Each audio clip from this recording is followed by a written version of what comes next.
Welcome, everyone. I'm Angelo Robles to the Angelo Robles podcast on Apple, Spotify, iHeart, Stitcher, and other platforms. I'm also the founder and CEO at Family Office Association.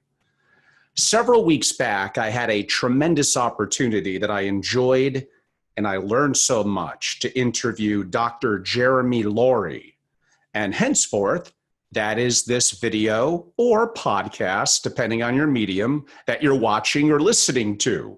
Unfortunately, the first part of it, where I make an intro of Dr. Lurey and give a little bit of context, got cut off. So I elected to re-record that part of it, and then it'll get right into my interview that I enjoyed so much with Dr. Lurey, which really reminds me about most families, this has been the case forever, are destroyed from within. And really, that's a grave sin. It's not as much taxes or investing. It could be. It's the dynamics inside the family. So really then, how do you create multi-generation high-performance families? And that is the title of this video and podcast. Let me give you a little more context to it. It's safe to say all families want to be high-performance families and create lasting legacies from one generation to the next. Not all families are able to achieve this intention, though. As we know, up to 90% of all families lose their wealth by the end of the third generation. Nearly 90% of all family businesses also disappear by their third generation. After all, money alone does not bring happiness to family leaders or their next-gen children. We understand that as well. Is your family high performance? Do you want to be? Well, then that's the impetus to join us today and learn how to transform your family into a high-performance family. During my conversation with Jeremy, an expert in family legacy and communications, it will help beat the odds and help us stay connected for generations. With years of experience as a CEO coach and family advisor, Family Legacy First founder and CEO, Dr. Jeremy Lurey will share several proven strategies to establish the governance and build the internal family structures required to preserve our legacies and create more sustainable multi-generational futures. He will also guide us through the many challenges and financial success that can bring our families and show us how to create happier, healthier, and more productive family experiences. Dr. Jeremy Lurey is the founder and CEO of Family Legacy First and Chief Exec Coach. Dr. Lurey is a talented CEO coach and family advisor with over 25 years of progressive experience as a consultant. He serves his clients ranging from families of truly significant wealth to mid-market companies to Fortune 500 corporations, with a passion for helping established families transition their businesses and transfer their wealth to the next generation. Dr. Lurey regularly facilitates family forums and retreats, drafts family charters to define core values for families, and provides family counseling to both parents and their children. Today, as I mentioned, he's going to talk about strategies for creating multi-generation high-performance families. He's also going to share real life lessons with us. Without further ado, I hope you very much enjoy, as did I, my conversation with Dr. Jeremy Lurey. Are you telling me that 90% plus of families by the end of the third generation, somehow that money dissipates? Now, yeah, it could be because of poor investments and not mitigating taxes. That's a part of it. But that probably is a lesser part than the part that your experience, research, and writing has uncovered, and why is that? And so if you think about what we do with family enterprises, we sit on both sides of the fence. We work in the family business, in the operating company that many families have. We also work within the family on their relationships and communications between family members. And if you think about the struggles that go on in both, it might not be as surprising that by the third generation, we tend to lose our wealth and not have it continue to generate greater value. We tend to exit our businesses because of the strain that puts on our family, or just not having the right capabilities to run them anymore. And so I'm happy to talk over this hour about both of the business side and the family dynamics that go on. Within the business, I would just highlight briefly, the fact that my grandmother or grandfather are experts in something does not mean that I'm going to have that same passion or that same drive to build that business. And we have a lot of third generation, even fourth generation businesses that we support, but it's a different look and feel at that point than what that founder may have created generations ago. So not a big surprise that they might exit after the second or the third generation, especially these days. If you look at the valuations in some markets, I have clients getting 10, 15, 20% value for their businesses. So why keep working if we could exit and invest those dollars into real estate or other alternative investment strategies? So that's where businesses tend to fall apart and sort of disappear by that third generation. Within the family side, though, you've already started to allude to it. It really is the communications that break down. It's the family relationship struggles. I was talking to a matriarch, you'll be glad to hear this, from the New York area, Angelo, just last night. And she was telling me how her husband, who's been running the business for the last 60 years or so, his mind is starting to fail him. The two sons have been running the business in the third generation, but they don't get along. So, we've got all kinds of challenges just within the family dynamics, let alone their business strategy and if they have the goals to continue, to a next generation. Yeah, that was very well said from the family enterprise perspective to the family itself, which is probably even more of a powder keg and very challenging. From the family business perspective, you use the word, passion to continue the business, which likely is very successful. You cannot run a business in today's world if you don't have passion and purpose behind it. It's highly competitive. So yeah, in that example, if that's deemed to be the case, finding an exit strategy and then creating what I would say would be a family office and a family foundation and putting the purpose and the values behind that are probably going to be the way to go. But I'm jumping the gun a little bit. I think it's important as we get into this discussion that we really discuss the overarching, in my opinion, this is governance. And governance is basically is how decisions are made. If you could identify the importance of setting standards for governance, I guess like you already went down the path of in the family enterprise, as well as potentially the family itself, which are related but are two distinct subgroups, I guess you could say. True. And so a first example that comes to mind, Angela, is I have a family in the Midwest I've been supporting for 3 or 4 years now.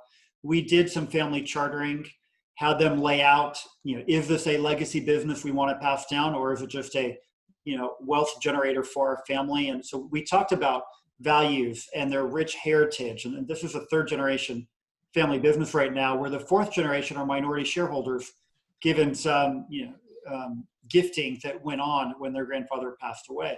So there's a lot of strength in the family and in what they stand for and what the grandfather and great-grandfather created as a foundation. But those values may or may not be aligned to the business. And it's important in all of these families that if there is a family business, if there's an operating company beyond the family office, that we do create some alignment there. And then we take the time. I know how important values are to you, the families that you work with, but I would echo that as well with my families. What's most important to us? Is it that we make money in our family business, in which case I don't care if my kids graduate high school as long as they can contribute to the business? Or is education paramount? In which case I'm not letting anyone work in my family business until they have a college degree, maybe an advanced degree. And I'm not saying either of those approaches are right or wrong, but it's important to know what matters to our family. Because that obviously is going to drive community service and giving and philanthropy. It's going to drive all kinds of other behaviors within our families. When you're setting up governance and how decisions are made, and again, I could argue there could be governance on the family business, the family itself, and if they already have a family office. So that gets a little complicated with lots of documents and arguably various cultures, and intertwining them becomes very difficult. But once you set governance, and let's assume that it's in writing, that doesn't mean it's going to be set in stone forever. Things change. Actually, they probably change very, very frequently. Some people will argue, and some families have told me this: oh, come on, I'm the wealth creator. I make the decisions. We don't need to put anything in writing. I'll go to my legal team and we'll set things proper with them. And you and I know that's heading down the path of it's going to be a major problem with the children and grandchildren. But this, again, I still want to dive a little deeper into governance of what it means to you. Is it something that's written, and how often do you revisit it? Every family makes a different choice here. But I would offer it's critical to write it down, because the whole purpose of that governing document, I call it a family charter, you might call it a constitution or something else. That document is literally about forecasting out into the future about what problems we might have, what risks might come up within our family, and it's preventing them proactively. It's a current leading generation telling their future generations, here's what matters most to us, here's how we make decisions, here's how we work together, so that we don't have these issues in the future. But to your point, these have to be living documents. This is not, our Bill of Rights and Constitution from hundreds of years ago in our country.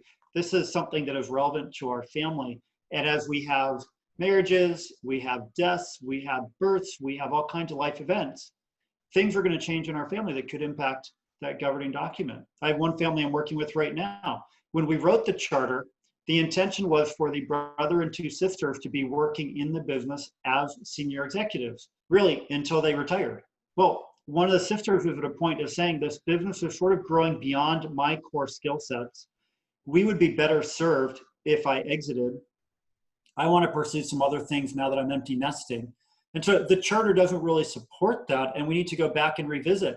How does she become an inactive owner? How does she become a board member for a family business that doesn't even have a board at this point, as opposed to being an acting executive? And so that's not something that they would have forecast 3 years ago when we created the document. But to your point, things do change. And whether it is the life events or other personal choices people make, we want to make sure that these documents continue to track with them. That's for sure. It definitely needs to be a living document. Under the auspice of governance, in my opinion, and we covered it last week with Lonnie Ginger and his family, and he said it very eloquently, there is kind of arguably a big three. It makes it easier to remember: values, mission, and vision. I think values are the most important. What are values to you when you work with a family and look to uncover that in the multiple of generations? I'll tell you, it's interesting. When we work on the business side, I actually would flip the order on you and say it's the vision of the future of where are you going that matters, that drives mission and purpose, and ultimately your values align to that. But I think you're right. In the family, and especially in a family office, values are paramount. Values have to come first. And whether your values are for love and connection, or integrity and work ethic, or collaboration and supportiveness, we could come up with all kinds of values that matter to different families. But those truly become the guiding lights. I'm a water boy, grew up by the water in Southern California, went to Northwestern in Chicago and Lake Michigan, and the lighthouse has sort of always been my symbol of the future and helping people find their destination, where they're going. Values are that lighthouse. If we're not clear in our values, we don't know where we're going. We don't know how we're going to get there. And so, there are any number of values that are important to the families that I support.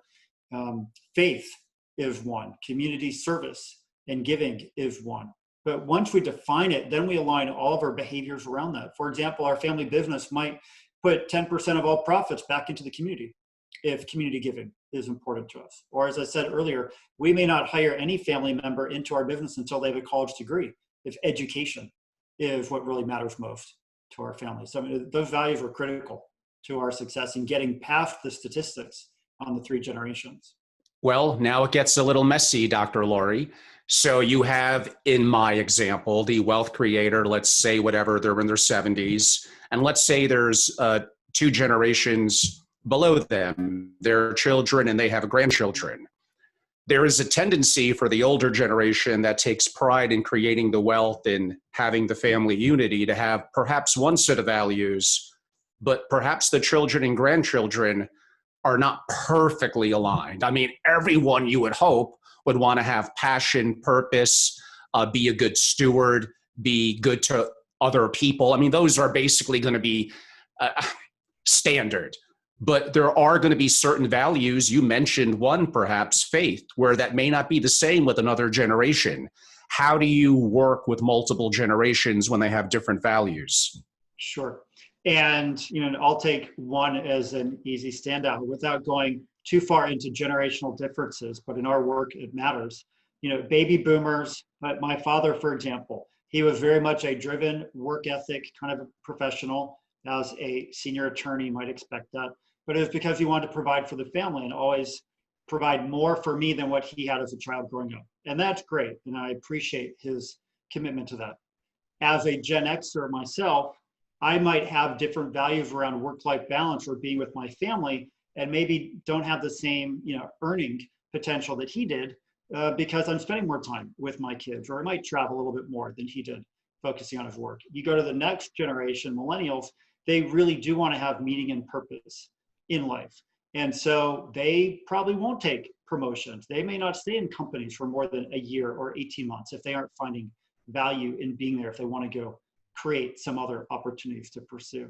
And so when we see disparities there, we really try to get to the core of what matters most. And for a baby boomer, in his or her 70s, maybe the wealth creators in a family, I'm guessing family connection matters a little bit more than the actual dollar sign. Now, that's not always true. There are some who really believe that having the money and creating the money is really, how you prove success. But if we can get underneath that, why do you want that money? And if it's to fund the family cruise for 2 weeks in the Mediterranean next year, great. We have a different value system we're working with now, family. Same with that millennial. You may not care about making six-figure salaries as long as you have purpose in your life. Well, if we can align that back to the family connection or that collegiality that goes on between family members, now we can get somewhere together. And it may not be in the core business. It may be in shared philanthropy. It may be in agreeing that we all go to each other's school sporting events and performances. And so there are different ways to create that connection. But ultimately, Angela, it comes back to each individual. And with our background in psychology and focusing on the people, it's one conversation at a time. It's figuring out what matters most, and then trying to align from there. As opposed to your point, you may have a leading gen, a wealth creator who says that his values are this or her values are that. Everybody may not support them exactly with that same language, that same context. And what would be a simple definition for you of a family, their mission and their vision, or mission statement and vision statement? So one family that I'm working with right now, where we did more of this rigorous governance work, their mission is to have a platform and an environment where their children can find their calling and pursue their dreams in life. That's their purpose. For me, a mission statement really is a purpose statement of what are we here to do and provide. And for them, it's about their next generation. It's not about growing the $100 million business to $200 million. It's not about national expansion versus regional markets. It's about creating a platform and environment where their children can truly find their calling. And that may be in the business and it may not be. And so the vision for them is much more around community and family connection. They have a company that manages logistics. I have other clients who might manufacture widgets, or got clients who do professional services. That's all of the what, but that what is far less meaningful than their vision and commitment to each other. And so hopefully that helps address it for families who have been tied to the business as the success, or in a family office environment without an operating company, the real estate and more buildings and more condos and apartments. And it's probably not about those quantifiable numbers. It's probably more about the family relations and those connections that make a high performance family. And to you, what is a family constitution? Does it fall into kind of family values? Is it different? So I call it a governing document. I would put it under governance, but the core element in that charter, in that family constitution, is the values and the mission statement. So Right. there are several key elements there. My first section is mission and values. But then if we have a family business or if it's an established family office, next section is going to be around employment. What does it take to work in the family business or in the family office? Last section is going to be around succession, right? Are we going to pass this down, or what does it look like? Potentially in your family office, you're going to hire a professional director to manage it at some point because the children are too young, or because the children are doctors and lawyers and doing other things with their lives. So there's some key elements, but I would offer the Constitution itself as a governing document, and mission and values are the first critical section we need to fill out. Broadly going back to the theme of governance and how decisions are made, in my experience, is going to be more on the single family office side than the family business side per se. But there's a couple of ways they could go about it. And I wrote about this in my book. The easiest way, and maybe for some families the best, but by far the easiest, is there's one decision maker. I created the wealth. We have a small family. I'm going to listen, but I'm going to make the decisions. And when I'm not able to, whether through legal documents or my will per se, then the next person's going to step up, whether I decide that's going to be the oldest child, whatever that might be. There's going to be one voice. And yeah, that is far easier. But yeah, that's a little bit of a monarchy that's not working as well with today's younger generations. And that is going to be a difficult model to continue. It may work during that first generation. I think it's my experience. I mean, I've met thousands of families. That's 99% sure that's not going to work moving forward, especially with the generations now. You could form an odd numbered board. You could have consensus where we all have to agree, or you could have majority. So there's a couple of different directions you could go. And I'm going to agree that probably what you're going to say, there's no one right or wrong answer. It's going to depend on the family. But why don't I hear your opinion about that, about the definition of who makes the decisions relative to governance? Right. And you use the key words any good consultant will share with you, which is it depends, right? It depends on what matters most to that family. I agree 100%.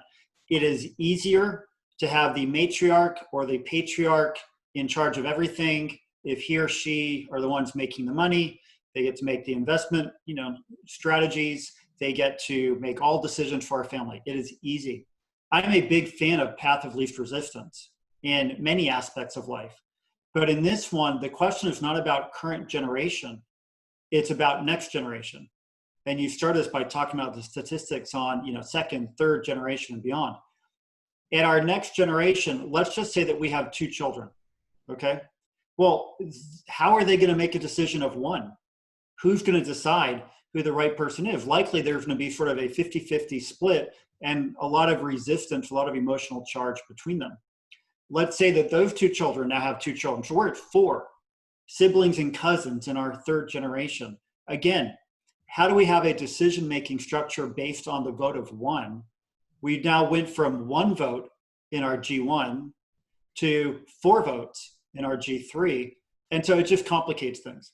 And so I've got one good example for you. Family in Southern California unfortunately lost their patriarch about 6 months ago, maybe a year ago at this point. And this was more of a family office, real estate development family, lots of properties on the Western region. There was one property in particular that was this person's first project. It was the marquee sort of the family. Well, when you get into the trust and the estate and tax planning and all that stuff after someone passes, you've got to look at the different level of rational logic, not emotional logic. What makes most sense for us to handle paying our taxes and dealing with debts, whatever. One of the children was saying, we can't sell dad's first building, it was his first.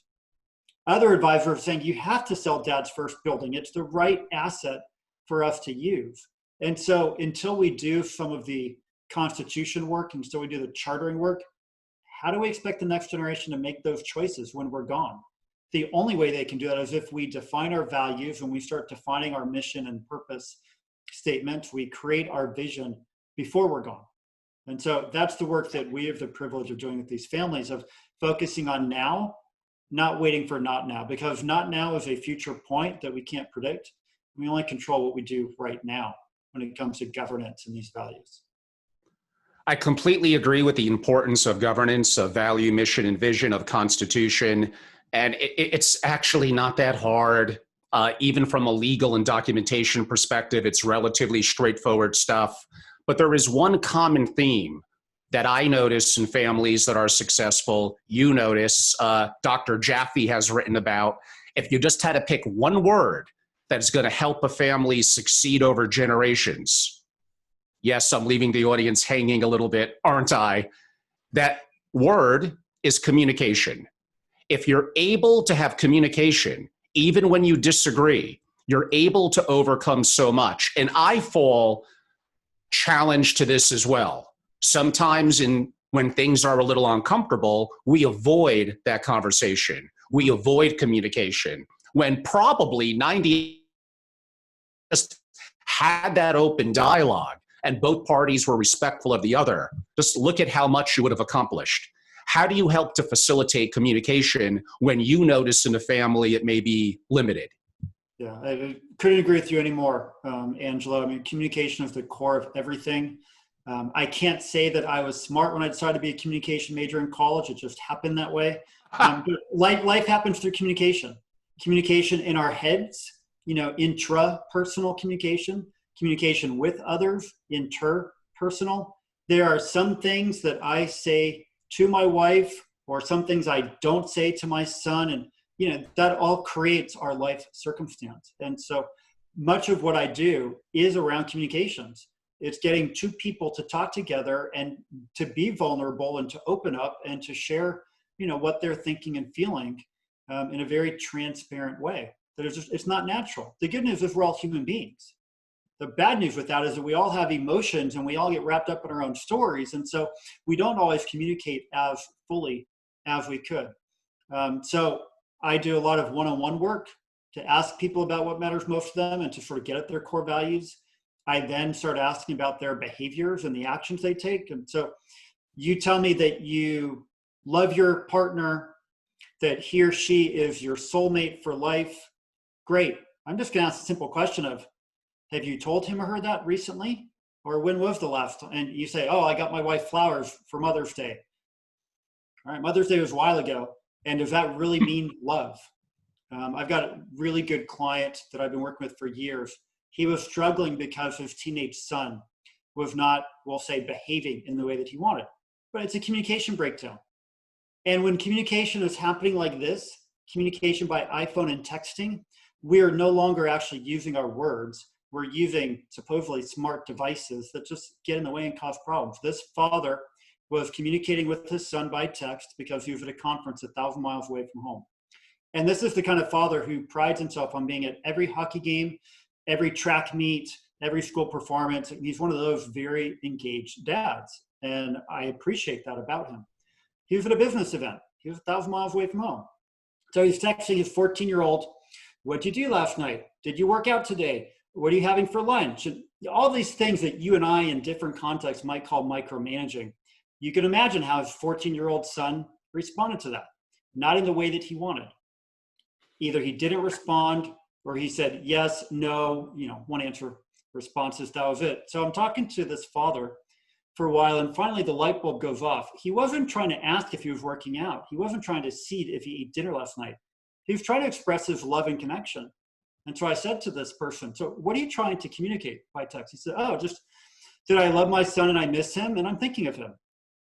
I said, great. Show me the text again where you said that. And he said, what do you mean? I said, well, you showed me all these wonderful texts. I understand what you communicated. I understand what he communicated back. But where does it say, I love you, I miss you, and I'm thinking of you? And then his light bulb went off, because the problem was not his belligerent son, his dismissive son. Problem was his communication style. He was not being vulnerable and opening up, say, hey, I love you and I miss you, and I'm really sorry I'm not home this week. He was saying, What did you do last night? What did you eat today? Did you work out? And so communication is often the breakdown for all of these relationships. If we can lay the foundation with that, then almost anything is possible moving forward. That's a fantastic analogy and story relative to the question. And I have a teenage son, so I could relate to it. And yeah, there is sometimes through texting or even emails, it's not the same as even if it's on the phone or Zoom, a conversation and the inflection and the nuances of it make a big, big difference. What is leadership to you?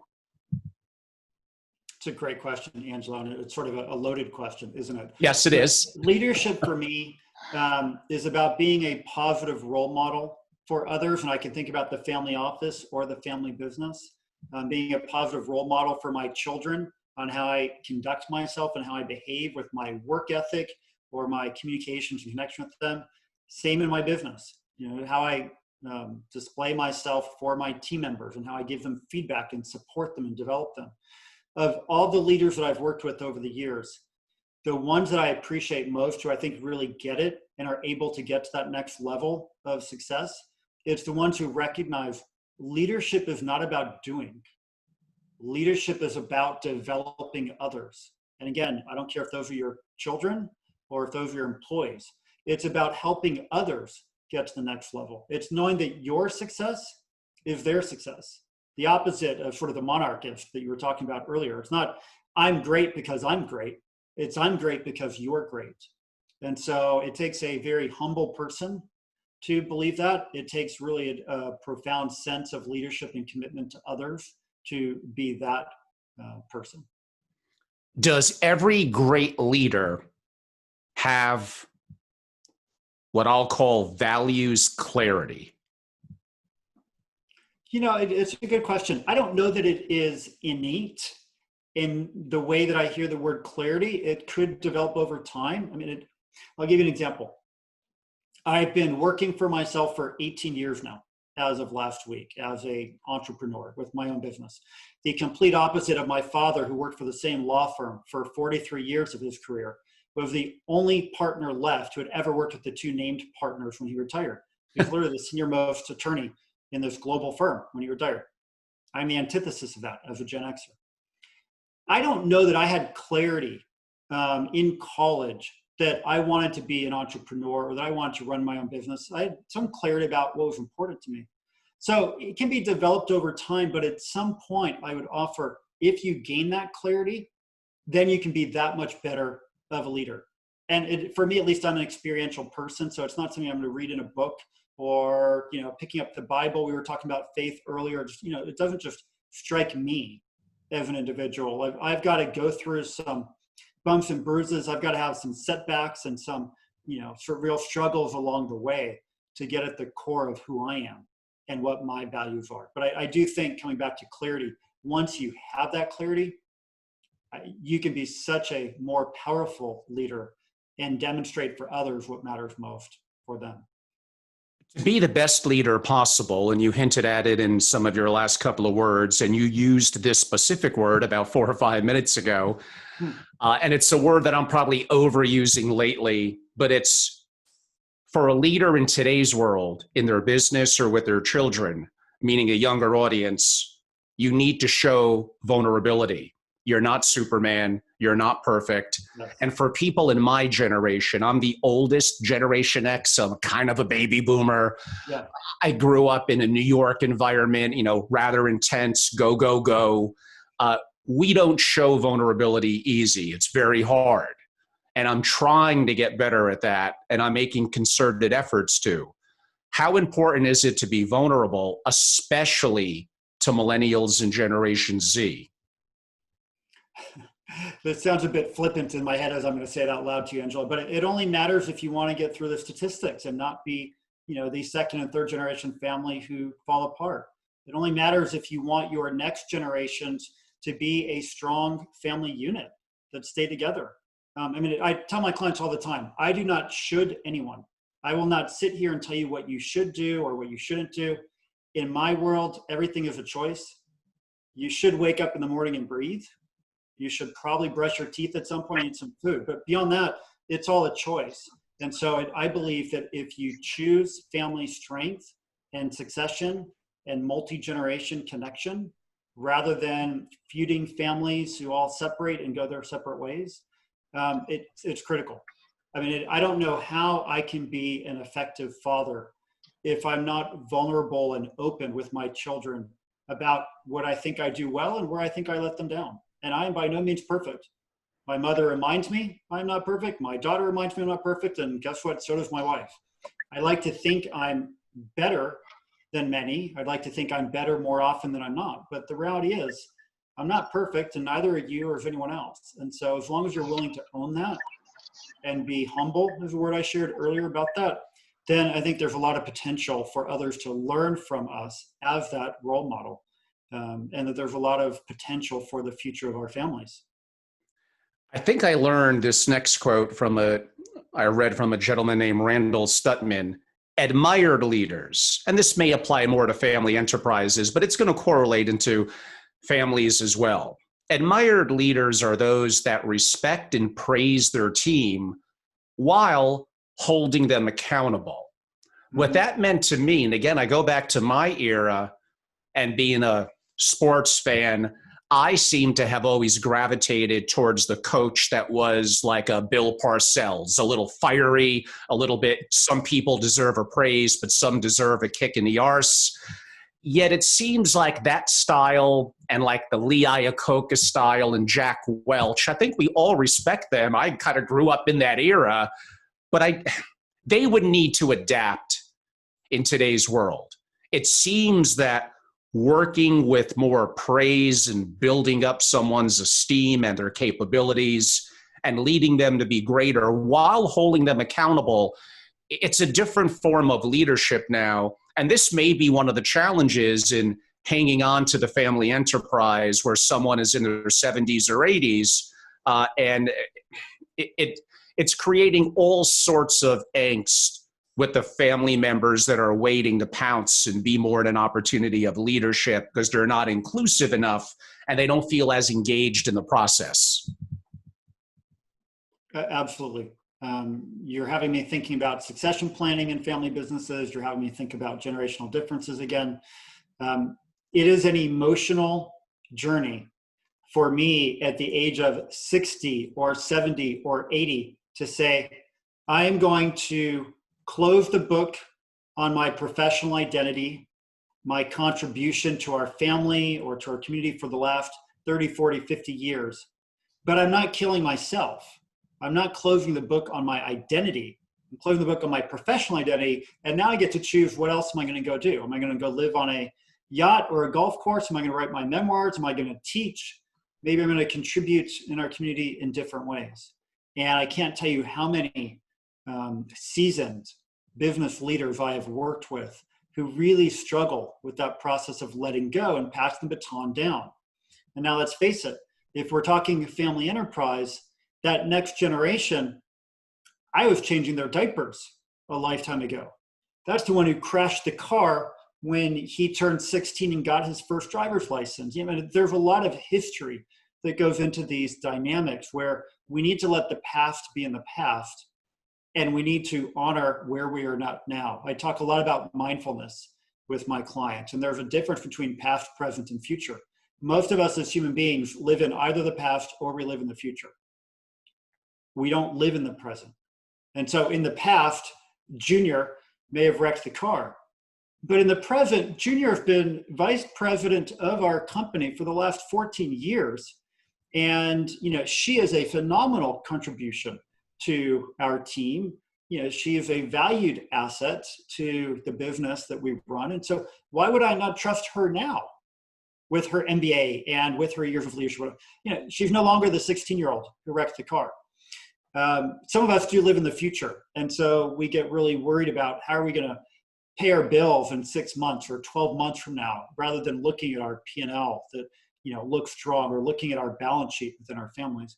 And so if we're going to talk about the difference between generations, and we're going to talk about that adaptive leadership, which is language I use with all my clients, everyone is slightly different.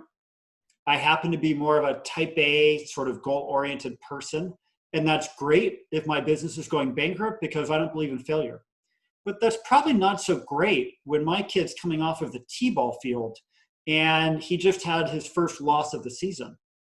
To your point, that Jack Welch, that, Bill Parcells of do better next time and, be more aggressive at the plate. Not what he wants to hear. He probably just wants a big hug and say, it's okay. We can learn a lot from losing. What did you learn today? And did you have fun? Because that's what matters most. So adaptive leadership is a challenge for some who are really skilled at what they do best, but it is critical for us to be successful at that next generation and to pass down our lessons learned rather than just sort of judge others or critique others for how they're being. The very difficult word to define, culture, you could argue it's not who you think you are, it's what you do that drives cultures. It's your actions and behaviors. What does culture within a family or a family enterprise mean to you? I completely agree. So culture for me, it's about behaviors, it's about norms. It's very much about your visible, the actions that you take, but also sort of implicitly, what do you support or condone by not taking action? Culture is not a word that says, I have a strong work ethic. That's maybe a value, but culture is how does that show up? And so within a family, most of the families that I work with don't really think about culture. They don't talk about their family culture, but it's there. In that, monarchy environment, that mom or dad, who are the wealth creators, their word is gospel. What they say goes. Different from another family where it's more of the collective and we ask people what they want to have for dinner or where do they want to go on vacation or what charities do we want to contribute to together. But that creates culture. It's almost a word you can't define with words. You do end up defining it through your actions. And there are some concrete ways to support culture. We're talking about constitutions and charters and governing documents. We're talking about vision statements and mission statements. So all of those are artifacts that help define what a culture is for a family. But I think, as you shared, Angelo, culture is not just an easy word. It's not just something you point at. It's what you observe and what you feel. Am I, as a patriarch, willing to be vulnerable and own up to the fact that I'm a workaholic and I put in a lot of long hours, but I don't prioritize my family as much as I could? Or can I own that we believe honesty and integrity is important, but I don't confront my daughter about things that really worry me, about her behaviors and her life choices and things that she does. And so the culture is not just, the visible, the explicit behaviors, but it's also everything else that's under the surface. And as I segue into my next question or series of questions, I'll remind our live audience, feel free via Zoom, via the chat feature, the texting version, I guess you could say, to send in any questions. Dr. Lurey's great. It's a pleasure to have him here. When a family has a highly successful family business and they elect to have an exit, and they now have effectively a liquidity event, they look at the opportunity of creating a single family office to manage their legacy, their wealth, whatever it might be, tens of millions, hundreds of millions, or billions, it could be more. In some ways, I found in that transition, the family office, which technically is a family business, yep, it kind of replaces the traditional business. Now, sometimes it doesn't get the rigor and institutionalized approach to talent, to culture, to direction as it should, which is one of the reasons why most SFOs don't really succeed or have succession into the next generation. There's a lack of connectivity with the younger generation. Everything that made the business successful, many of the things we already spoke about, governance, values, developing leadership and culture, sometimes it's not as strong. And now this entity, which is so important because it helps to manage their legacy and their wealth, why does that often go wrong? Well, and it's exactly what you said. We don't think of the family office as a business. We think of the family office as the family, and we think of the business as the business.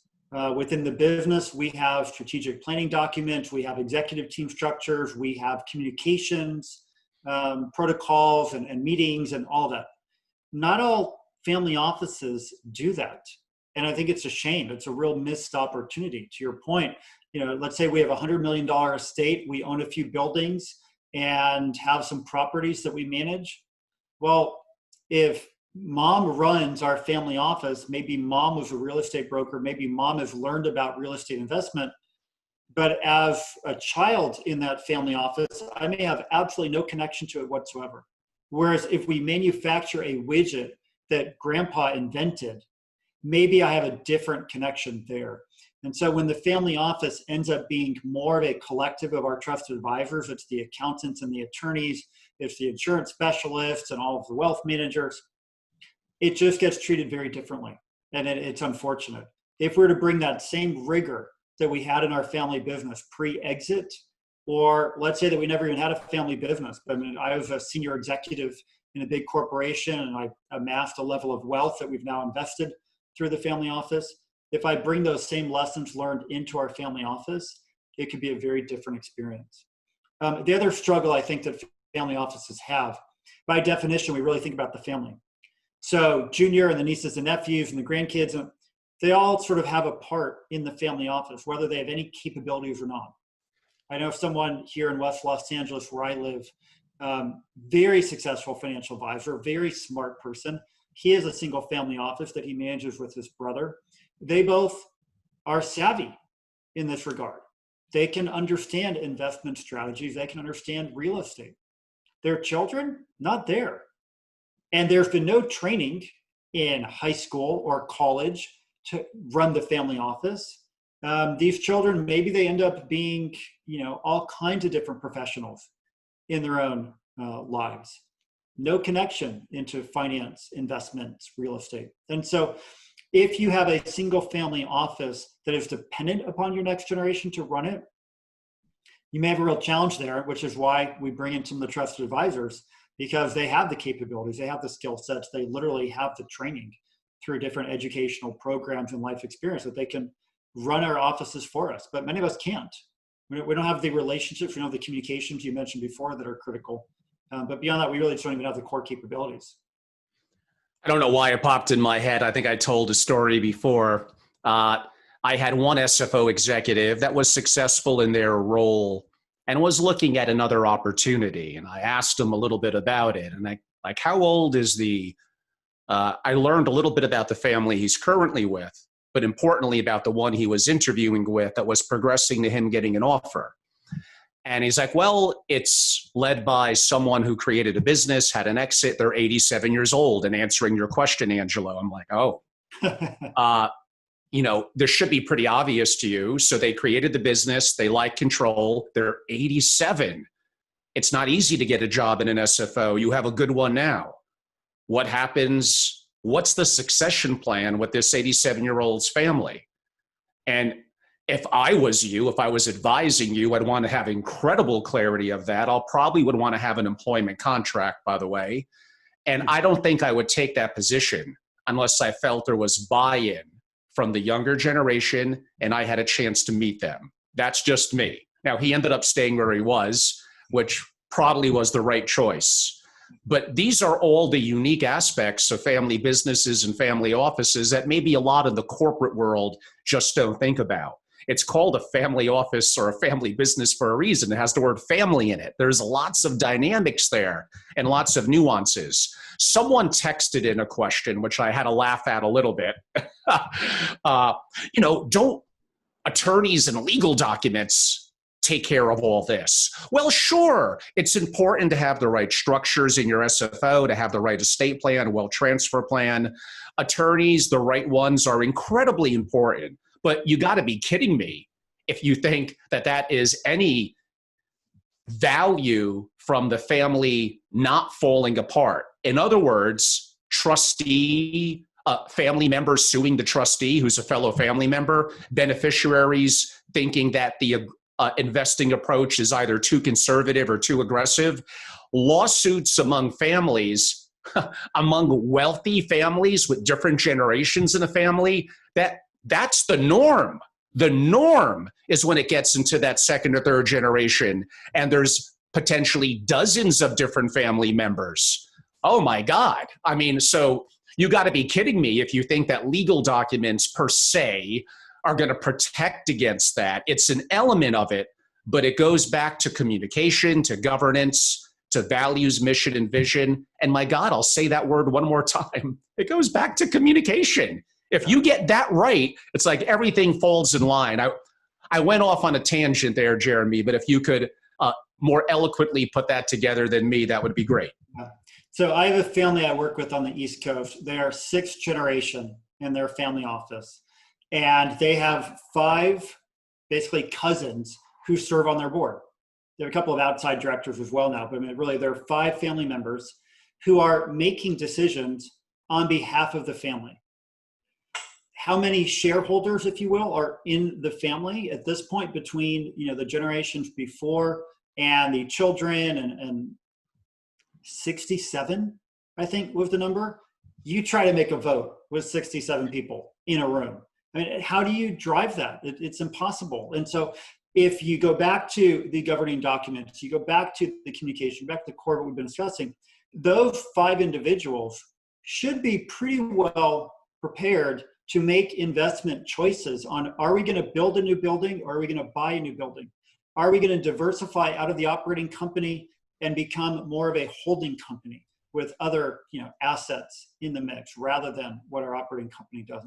But there's no way they can get there without having the communication, without having what I would call a family council, in their case, the board. At the end of the day, family offices typically don't have that level of rigor. And to your comment, can we put in legal documents that create structures and processes? Sure, we could do that. But how is that going to inform that 5-member board to make a financial commitment to invest $50 million in a new building that they're going to build? I've got a relatively close colleague who was telling me the story about his family dynamics not too long ago. And I don't know what his father's net assets were, if it was 250 million or 2 billion. But let's just say there were a lot of zeros in this family's estate. And once a year, dad would bring son into a room and say, sign here, and give him a document. Now, your colleague might argue the lawyer did a good job of drafting that document and it's legally sound. Sure. But you think the son is going to sign something without knowing what's in it? So what does he do? He says, what is this, Dad? What does Dad say? Don't worry, just sign. And how long is that going to continue before son becomes a little bit more educated, a little bit more concerned about his own personal liabilities and risk? And at some point, dad passes and son finds out what he's really been signing off on, which may or may not serve his best interest. And so my dad was the attorney. I could tell you all kinds of jokes about attorneys. We all know them. I'm a psychologist, so I just have a different slant on life about getting into the communications and the psychology of people.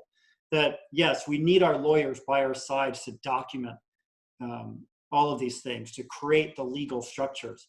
But no, this is not a legal solution to make a family office work. And especially if we're talking about generational, trust going down, businesses going down, all of that, from one generation to the next. It's not going to be the attorney who is going to solve that problem. It's going to be the people choosing to work together and have strong relations and have shared values. If there's families listening to this that have a successful family enterprise or maybe relatively a more newly formed family office, what are some directions, exercises they should undertake that you would recommend for them to at least start the process? Mm-hmm. One of the first, which sounds self-serving, I don't mean it to, because not everyone who's listening today is going to hire me, but having an outside facilitator is really helpful. And if you have a board, get an outside director. If you want a coach like me, find a good coach or family advisor in your space. Our other trusted advisors like attorneys and accountants can definitely help in this space too. But rather than having family members pitted against each other, creating these fights, it really helps to have a referee, whoever that referee might be in your space. And it could be, a fiduciary or someone else. It does not have to be an executive coach or a family advisor like me. But I think that's a starting point. Make sure that there is a referee, there is a moderator who can help keep people moving towards that lighthouse I talked about before, where their emotions will otherwise get them hung up. We don't want people to be stuck. We don't want people to be fighting. We want someone to help guide them towards that lighthouse. Beyond that, I'd say start the communications around values. What matters most to us? What does it look like to be a successful family? Because one family might say growing business revenue 10x over the course of 3 years. Great. That's a very big goal to take on, but it's potentially achievable. Completely different goal than we want to make sure that we put at least $1 million a year into our communities and these 5 causes that matter most to us. Because, someone died of pancreatic cancer, that matters. Our church has always been, important in our community, and whatever the causes might be. So it really is the communication, the dialogue about values and about purpose and about mission.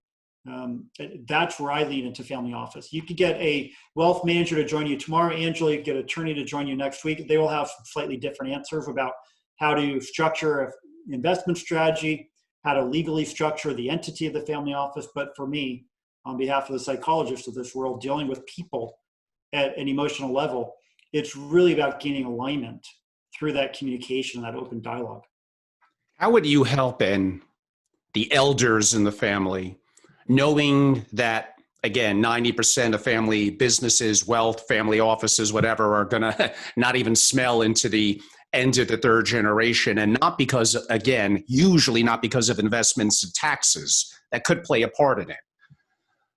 The example that I'm going to give is probably a little stereotypical, but it's true. I see it. I speak to so many different families. You have the elder, where the things that you just mentioned, potentially on pancreatic cancer affected, whatever, my father, we're going to put philanthropic dollars behind that. I believe in this faith. I believe in this political way of doing things. And now you're going to have whatever their child or grandchild that maybe believes heavily in climate change and wants to invest differently with purpose than how the family or the family office currently invest. And you also, they may believe in more equality issues and different aspects where they want their philanthropic dollars to go. How do you have the elders listen to the younger generation? But I'm going to also add, how do you have the younger generation respect how the elders came to their conclusion and how they feel? Is there a compromise in the middle? Yeah, I think there is, and it's a great way of framing it, Angelo. You're right. We can create the trust document that will pass our wealth between generation to generation on paper. But how do we use that wealth, and how do we contribute to society? And money for the sake of money is very different than money that serves a purpose. I know a family up in the Pacific Northwest, very recognizable name family, if I were to share the name with you. They grew up around the Puget Sound. Water is important to them.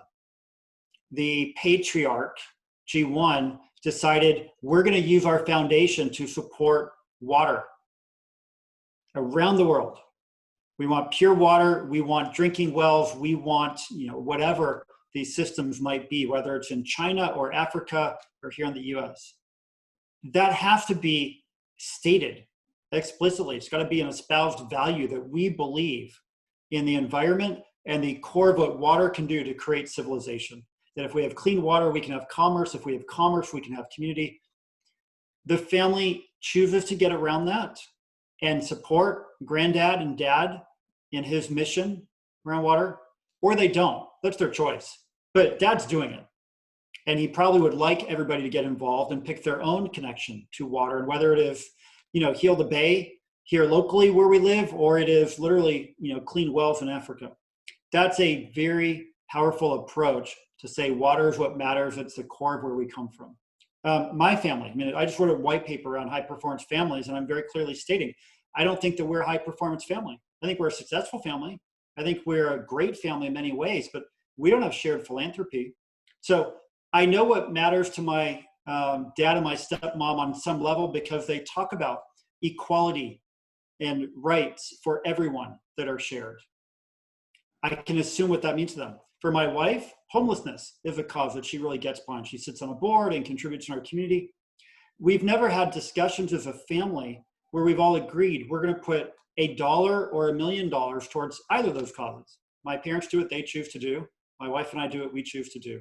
And so it's just really powerful if you can get the generations in a room together to talk about those core values, about those common purposes. And then we agree. We set up a foundation. We distribute $1,000,000 a year, and everybody gets to choose. And as long as there's purpose and meaning behind it, we don't judge anyone.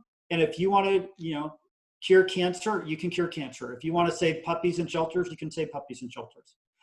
There's just a lot of power that comes from that dialogue where you might create some alignment and people might recognize, oh, you're right, water is what's most important to us. That's where we come from and it's what we want to do. Different from my family dynamic where my parents are focused on equality and, we're focused on homelessness.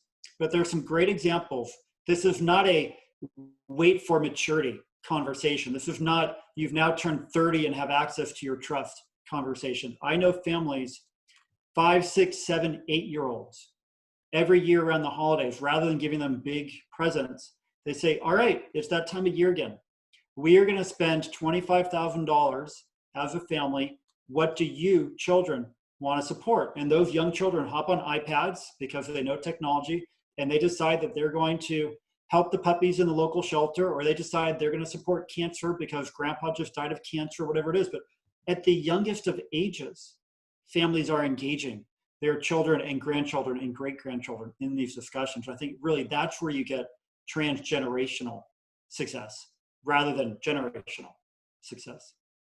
I think you effectively just answered it, but I'll end with my last question of how do you become, what are the most common traits, 1, 2, or 3 of them that you see in high performing families? And the vast majority are not that. I get it. They're probably successful, but not necessarily that top 5% that's high performing. I'm assuming from what you just said, we go back to that one word again, communication. But to you, what are some of the biggest commonalities and traits that you see? So we have talked about it today, Angelo, and I just wrote this white paper based on real life lessons from what I would call a high performance multi-gen family. And there were 3 pillars. Pillar number 1, the top of the pyramid, is the family business. Now, the family business could be the family office. We don't have to manufacture widgets, but it's how do we generate our wealth, and it's having that be an efficient, sustainable, profitable enterprise. Again, it could be real estate in the family office and investments. It could be manufacturing business, doesn't matter. But that family business needs to be efficient and profitable to sustain us over time, to provide for our families from generation to generation. Number 2, it's the family relations. So it is that connection between us of, do we support each other? Do we work together? Or are we at odds? Is there a lot of emotional charge and drama in our family? And then 3, the key piece, which I would say distinguishes my family from not being high performance, it is family philanthropy. It is that shared giving, which I'm not talking about a shared giving plan where you commit a certain percentage of your estate when you die. I mean, this family in the Pacific Northwest, who they've decided water is what their foundation is going to support. And they work together to look at grant requests, to issue, dollars out to these different causes. And so those 3 pieces become the pyramid of a high performance family for me. At the core of all that, obviously, is the communication. It's the alignment and the agreement, which we can support with governing documents and some of the tools we've talked about. But those are sort of the 3 big pieces that sit on top of what you and I are calling the communication, the values within. And Dr. Jeremy Lurey, for those that have an interest in accessing that white paper, to connecting with you, to learning more, how could they do that? Happy to have anyone send me an email or give me a call. My phone number is 310-589-4612. Again, 310-589-4612. And my email address, if you want to email me, is JS like Scott, Lurey, so JSLUREY at Family Legacy First. And that is a 1 ST at the end. So familylegacyfirst.com. We've got a wealth of resources online for the business coaching side, the family advisory, And I welcome the opportunity to speak to anybody about your experiences in your family and help you answer the question of how can we create a high-performance family moving forward. That's fantastic, Dr. Lurey. You were a great guest. In my close, it was really an honor to lead a discussion with Dr. Lurey. It's one of my favorite subjects, so I got a little impassioned by it. Because of all the families I touch, I mean, again, like the doctor said, it's not that, oh, we need 100 more basis points on our investing. That's not going to have any impact at all. These are the things that are really going to matter. And your story about the father and son and kind of the misunderstanding of communication was certainly very touching and very important to me. So we hope you all took something. I usually say that there's hopefully one thing from one of my podcasts you could take away, and it's value. I think today, I took away about 4 or 5. So you're going to cover me for the rest of the week if it's a little disappointing, but I'm sure it won't be. Everyone, I'm Angelo Robles. I'm the host of Angelo Robles's Effective Family Office podcast, hosted on Spotify, Apple, Stitcher, iHeart, and other platforms. I'm also the founder and CEO at Family Office Association, a global membership organization dedicated to families of great wealth and their single family offices. We provide significant proprietary content, host global programming, currently because of COVID on hold, but we adapted, have become more digital, and effectively, most of the time, Monday through Friday, host daily online meetings for our members, sometimes strictly peer-to-peer, no guests, no experts, and sometimes like today with Dr. Lurey, a wonderful deep thinker, thought leader, where we do a pretty deep dive in terms of getting into what's going to be valuable. So as opposed to 8 or 10, 12 events a year, there actually is hundreds of different touch points with all I do during our live Zoom meetings. Normally was a little quiet today on the interaction with the chat feature, but that is an important aspect of feeling engaged in the process as well. We're rolling out a lot of benefits and services this summer. I have a significant, it's the deepest I've ever done, masterclass effectively on creating a resilient, anti-fragile single-family office. And a lot of it are some of the issues that we discussed today. I'll be rolling that out in about 2 more weeks. We'll have one on creating a virtual family office where, again, given COVID and technologies, that's going to be a tremendous opportunity. And other services from red cell strategy to tabletop consultative services. Lots to discuss. I don't want to take up too much time now at the end, but certainly, hopefully you would see the value in joining and being a part of the Family Office Association. I'd like to thank my live audience, those that hear this on YouTube. And by the way, that channel is Family Office. My website is familyofficeassociation.com. My preferred email is angelo@familyofficeassociation.com. Thank you to our live audience, those that hear this on our podcasting platforms or view it on our YouTube or other platforms. And of course, a special thank you to our special guest, Dr. Jeremy Lurey. Thank you so much. Everyone have a great day.